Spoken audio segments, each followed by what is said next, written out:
बिस्मिल्लाहिर्रहमानिर्रहीम। अस्सलामु अलैकुम वरहमतुल्लाहि वबरकातुहू।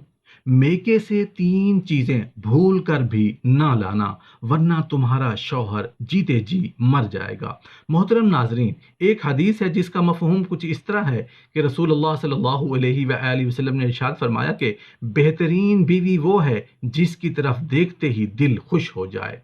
ये एक हकीकत है कि इस दुनिया में रंग औरत के दम से कायम है। वो औरत ही है कि जो एक हैवान सिफत इंसान को इंसान बना देती है, और वो भी औरत ही है जो एक अच्छे इंसान को हैवान बना देती है। अगर औरत चाहे तो बिगड़े हुए घराने सुधार दे, और अगर चाहे तो हंसते बसते घरानों में आग लगा दे।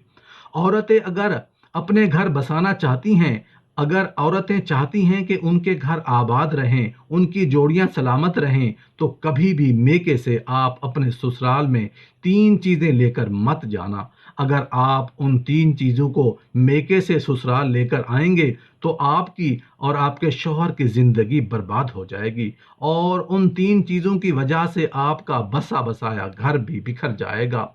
वो तीन चीज़ें ये हैं। नंबर वन, जादू टोने का सामान।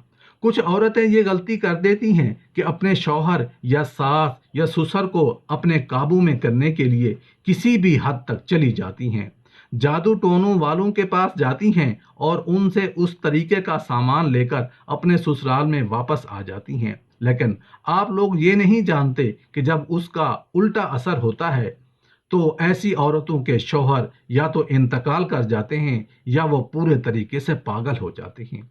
एक बार एक औरत किसी अल्लाह वाले के पास पहुंची और कहने लगी, बाबा आप मुझे कोई सा ऐसा तावीज़ दे दीजिए जिससे मेरा शौहर मेरी हर बात माने, मेरा शौहर मेरे ताबे हो जाए। ये सुनकर उस बाबा ने कहा, ये अमल तो सिर्फ और सिर्फ शेर के बाल पर होगा। बाल भी आप शेर की गर्दन से उखाड़ कर लाएंगी तभी उसका असर होगा, वरना मैं आपके लिए अमल नहीं कर पाऊंगा। ये सुनकर वो औरत उदास हो गई, अपनी एक सहेली के पास चली गई और सहेली को ये तमाम वाकया बता दिया। तो उसकी सहेली ने कहा, ये काम मुश्किल ज़रूर है मगर नामुमकिन नहीं। ऐसा करो, 5 किलो गोश्त लेकर जंगल में जाया करो, जहाँ शेर आया करते हैं वहाँ डालकर छुप जाया करो। कुछ दिनों के बाद शेर के सामने डालना शुरू कर देना। जब जब वो तुमसे घुल मिल जाएं तो तुम आसानी से उसका बाल उखाड़ लेना। उसके बाद उस औरत ने ऐसा ही किया। 1 महीने तक वो छुप कर शेर को गोश्त डालती रही। जब वो शेर उसका आदी हो गया तो उसने शेर के आगे जाकर गोश्त डालना शुरू कर दिया। शेर उससे घुल घुल मिल चुका था। फिर एक दिन औरत ने आहिस्ता आहिस्ता उसकी गर्दन पर हाथ फेरना शुरू कर दिया, और मौका देखकर उसने शेर का एक बाल उखाड़ दिया। और फिर वो बाल लेकर बाबा के पास पहुंच गई और कहने लगी, बाबा जी मैं शेर की गर्दन से बाल उखाड़ लाई हूँ। बाबा ने हैरान होकर पूछा, कैसे लाई हो? तो उसने सारा वाकया बयान कर दिया। ये सुनकर बाबा कहने लगा, क्या तुम्हारा शौहर उस शेर से भी ज्यादा खतरनाक है? तुमने शेर को चंद दिनों में खिदमत करके अपना बना लिया। फिर तुम्हारा शौहर तो एक इंसान है, उसकी तुम रोज खिदमत किया करो, फिर देखो वो कैसे तुम्हारा हो जाएगा। इसीलिए अगर तुम्हें किसी की मोहब्बत पानी हो उसकी खिदमत करो, ना कि जादू टोना। जादू टोना से आपकी जिंदगी भी बर्बाद होगी, गुनहगार होंगी, आपके शौहर की भी जिंदगी बर्बाद होगी। जादू टोने से या तो वो बीमार हो जाएगा या पागल हो जाएगा या सीधा मौत के मुंह में चला जाएगा। नंबर 2, गैर मर्द का प्यार। अक्सर ऐसा देखा गया है कि कुछ लड़कियां शादी से पहले किसी गैर मर्द के प्यार के चक्कर में पड़ जाती हैं। फिर उनके माँ बाप उनकी मर्जी जाने बगैर किसी और के साथ शादी कर देते हैं। लेकिन वो लड़कियां शादी के बाद भी अपनी आदतों से बाज नहीं आती। ऐसा करने से उनका घर पूरे तरीके से बर्बाद हो जाता है। अब आप उस जगह पर खुद को रख कर देख लो। अगर आपका शौहर या फिर आपकी बीवी किसी गैर मर्द या किसी गैर औरत से बात करता है तो सोचो आपके ऊपर क्या गुजरेगी। आप उसको अपने साथ रखोगे?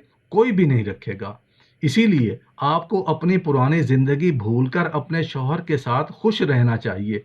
कभी भी किसी गैर मर्द का प्यार लेकर अपने ससुराल में मत जाना। ये नसीहत मर्दों के लिए भी है। وہ بھی ایسا نہ کریں۔ کچھ مرد بھی شادی سے پہلے ایسا کرتے ہیں اور پھر وہ شادی کے بعد بھی اس بری حرکت کو جاری رکھتے ہیں۔ اس سے عورتوں کی زندگی بھی برباد ہو جاتی ہے۔ اسی لیے ان باتوں سے مرد بھی نصیحت حاصل کریں۔ نمبر 3، زیادہ جہیز۔ کبھی بھی کسی عورت کو زیادہ جہیز یا زیادہ پیسہ لے کر میکے سے سسرال نہیں جانا چاہیے، کیونکہ اس کے بعد اس کے شوہر اور سسرال والے اس کی دولت کے عادی ہو جاتے ہیں، اور وہ لوگ پھر ہمیشہ اس کو تنگ کرتے رہتے ہیں کہ آج فلاں چیز لے کر آؤ، آج یہ کرو، آج وہ کرو، اور آخر کار نوبت وہی آتی ہے جو آج ہم اجڑتے گھر اپنی آنکھوں سے دیکھ رہے ہیں۔ ہر عورت یہ چاہتی ہے کہ خاوند کے دل میں میری محبت ہو، میری قدر ہو، میری عزت ہو، میری بات کو بھی اہمیت دی جائے۔ اس کا ایک ہی طریقہ ہے کہ آپ خاوند کے سامنے ایسا اخلاق اور ایسا کردار پیش کریں کہ اس کو ایسی محبت اور خلوص دیں کہ وہ خود ہی آپ کی خوبیوں کا متعارف ہو جائے۔ جب آپ خدمت کے ذریعے اس کی زندگی میں آسانی اور راحت پیدا کریں گی، اس کا ہمدم اور وہم ساز بن جائیں گی، تو یہ ہو نہیں سکتا کہ وہ آپ کو نظر انداز کرے۔ چاہیے تو یہ کہ اسے آپ کے بغیر اپنی زندگی ادھوری نظر آئے۔ لیکن دیکھا یہ گیا ہے کہ بہت سی بیویاں خاوندوں کو ساتھ مخلص نہیں ہوتی، وہ فقط اپنی منوانا چاہتی ہیں، چاہے جائز ہو یا ناجائز۔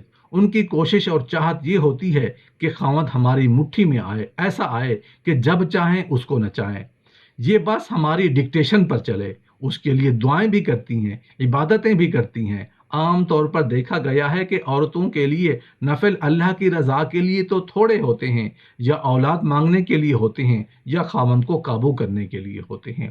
جیسے بعض مردوں کو جن کو تسخیر کرنے کے عمل سے فرصت نہیں ہوتی، اسی طرح بعض عورتوں کو خاوند تسخیر کرنے کے عمل سے فرصت نہیں ہوتی۔ ان بیچاروں کے لیے خاوند بھی جن کی مانند ہی ہوتا ہے، پتہ نہیں کب نازل ہو اور اس کا کیا موڈ ہے۔ اس لیے یہ پڑھائیاں کرتی ہیں، ان کو اپنا کہہ دیں کہ تم نے دن میں 1000 تسبیحات پڑھنی ہے، تو یہ بیچاریاں کھانا پینا بھی چھوڑ دیں گی، اتنی تسبیحات پڑھیں گی کہ خاوند میرے ہاتھ میں آ جائے۔ شریعت نے جو حقوق بیوی کے متعین کیے ہیں وہ خاوند کو پورے کرنے چاہیے۔ بیوی کو ایسا عمل کرنے کی کوئی اجازت نہیں کہ جو وہ خاوند کو اتنے قابو میں لے آئے کہ اگر خلاف شرع بات بھی کہہ دیں تو خاوند اس پر آمین کہہ دے۔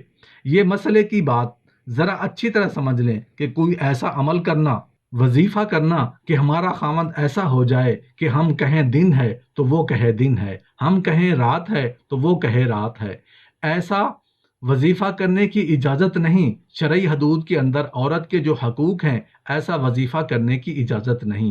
شرعی حدود کے اندر عورت کے جو حقوق ہیں، ہاں وہ حقوق اسے ملنے چاہیے، وہ اس کا حق ہے۔ مگر آج تو خاوند گھر میں حق بھی پورے کر رہا ہوتا ہے، مگر پھر بھی عورتیں یہی چاہتی ہیں کہ اس کو غلام بے نام کی طرح ہمارے سامنے ہونا چاہیے۔